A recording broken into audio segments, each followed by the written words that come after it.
पुसद बसस्थानकातील दयनीय अवस्था, मोठमोठे खड्डे आणि घाणीचे साम्राज्य. जबाबदार कोण? पुसद स्थानिक नागरिक आणि प्रवाशांसाठी अत्यंत महत्त्वाचे असलेले पुसद बसस्थानक आज दयनीय अवस्थेत पोहोचले आहे.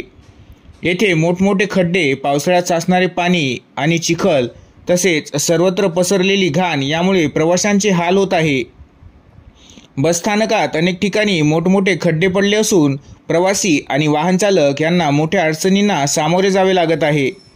या खड्ड्यांमुळे बस चालकांना गाड्या व्यवस्थित लावणे कठीण जात आहे.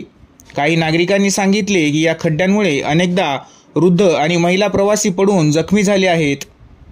बसस्थानकात स्वच्छतेचा पूर्ण अभाव आहे. प्रत्येक ठिकाणी कचऱ्याचे ढीग, उकिरडे आणि दुर्गंधी यामुळे प्रवाशांना श्वास घ्यायलाही त्रास होतो. सार्वजनिक शौचालयाची अवस्था अत्यंत खराब असून तिथेही स्वच्छतेकडे दुर्लक्ष केले जात आहे.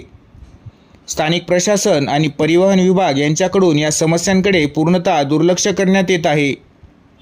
प्रवाशांनी आणि स्थानिक नागरिकांनी वारंवार तक्रारी करूनही कोणतीही कारवाई होत नाही. स्थानिक नागरिक आणि प्रवासी यांची मागणी आहे की बसस्थानकाची त्वरित डागडुजी करण्यात यावी, स्वच्छता मोहीम राबवावी आणि प्रवाशांसाठी चांगल्या सुविधा उपलब्ध करून द्याव्यात. आम्ही रोज प्रवास करतो, पण बसस्थानकातच आमच्या जीवाला धोका आहे. खड्डे आणि घाण यामुळे प्रवास नकोसा झाला आहे, असे एका प्रवाशाने सांगितले.